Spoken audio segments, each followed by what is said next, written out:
Hello mga ka-Aquaman. So ngayon mag-test tayo ng water sample na kinuha natin doon sa ating mga projects sa site na may water filtration. So ngayon ito yung sample na kinuha ko mga 1 hour pa lang. So ngayon guys, i-test natin yung bacteria nito kung safe na inumin yung tubig. Yung filtration natin, yung isa ko din innovation, yung hybrid water filtration. So naka-filter na yon. Ito na yung sample ng kinuha natin kanina. And then ngayon iti-test natin yung parameters nito kung mayroon pa siyang mga E. coli, kung safe na ba siya inumin. So ito nasa sa tayo bag, sterilize to. And then ito yung CBT test natin, bird pack. Yan. Dito natin mamaya yung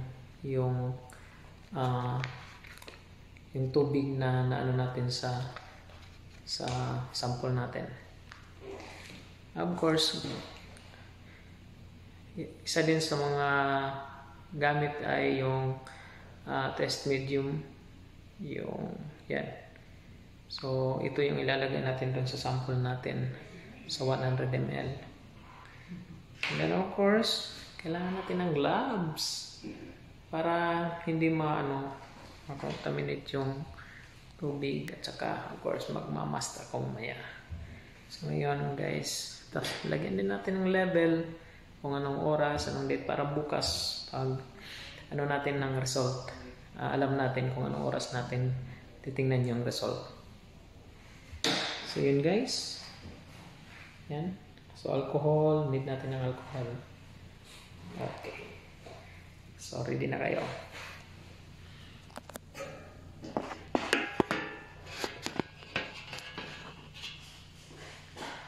Yan. So first step, muna tayo. Mag-mask.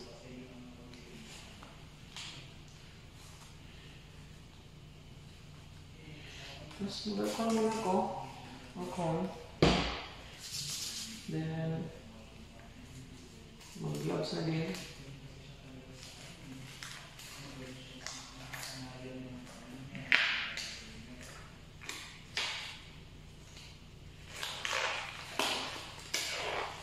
Stop muna natin. So yun, mga ka-Aquaman. Now, itong sample ko ngayon, dapat 100 ml lang siya. So nandito lang yung 100 ml niya dito sa line na to. So ang gagawin natin dito, bawasan natin.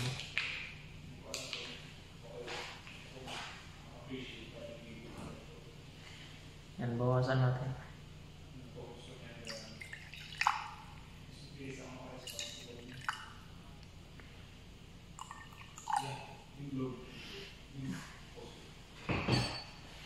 So ngayon, yung level ng tubig natin nasa 100 ml na siya. Yan.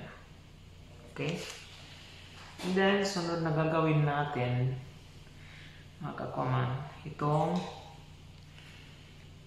Cogenex. Itong yung test medium niya. So make sure yung expiration niya, makikita niyo yan dito. Makikita yan dito sa yung expiration, dapat din siya. Expiration nito is yun, 2023 this year, but nandun pa siya sa November. Gamit ka ng gunting, putulin lang dito, yun. Ayan, makikita na. Then ilalagay na natin dito sa sample natin.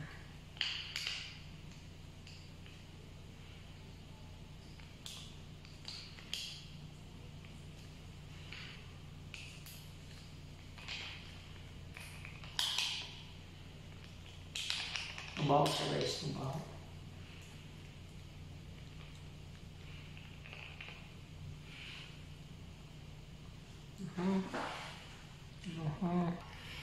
Guys, mabaho talaga siya guys.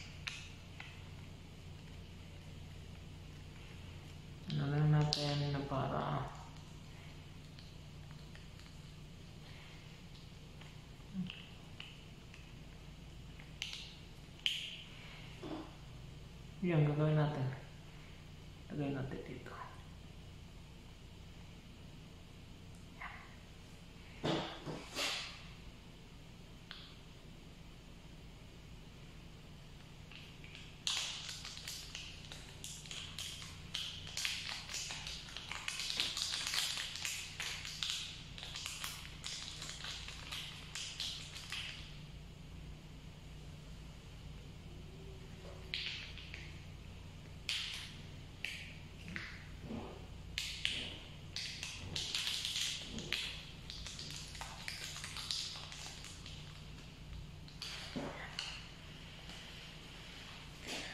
Then, ako rin tayo guys kasi hindi natin alam. So ngayon, yung gagawin natin, takpan muna natin. Takpan muna natin. Sample natin. Yan. So, make sure na natunaw siya. Natunaw siya yung ano niya, yung medium, test medium growth, yung pagkain ng bacteria. Okay? And then next, ito yung CBT bag natin. Lalagyan natin to ng date. Yan, dito. Susulatan muna natin. Date ngayon is 2/8/2023. Yung time 1:20 PM. And then yung sample natin ano siya, from filtered.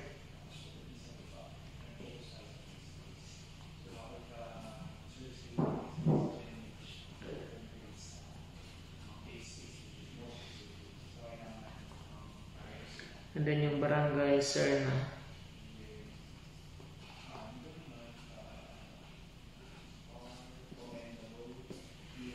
Yan. So, yan. Kompleto na tayo ng information dito. May date, time, paano, kailan natin tinest ng tubig, and then yung barangay. Saan? And then, so kung saan din yung source. Now, bago mo itong anuhin, dapat squeeze mo muna to. So, may nakikita nyo kayo, number 1, 2, 3, 4, 5. Number 5, 1 ml. 3 ml yung number 4, 56 ml yung number 3, tapos 30 ml yung number 2, tsaka 10 ml yung number 1. So ito yung lalagyan natin ng sample kanina. So yan nyo muna dito, yung ganyan, para pumasok yung tubig. Mamaya di siya matrap. Squeeze muna natin ng ganyan. Yan. So ito lang yung tatanggalin natin dito. Yan. And then, yan. Tapos, sample natin.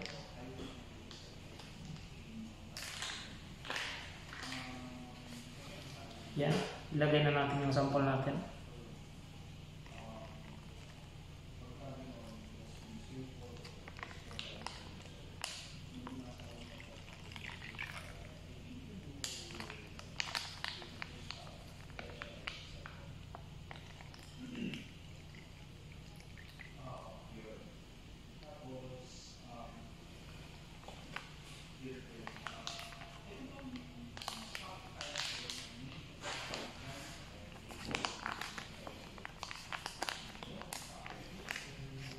Yan guys, so make sure nalagyan silang lahat. Yan.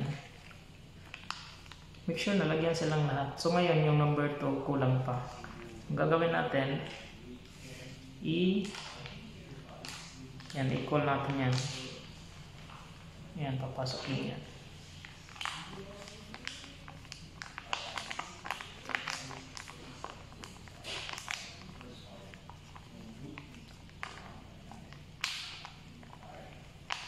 Yan.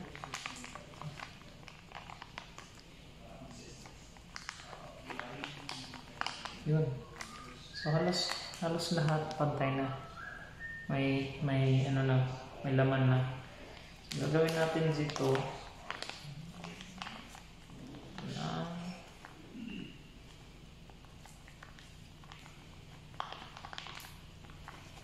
yan. So yun lang guys.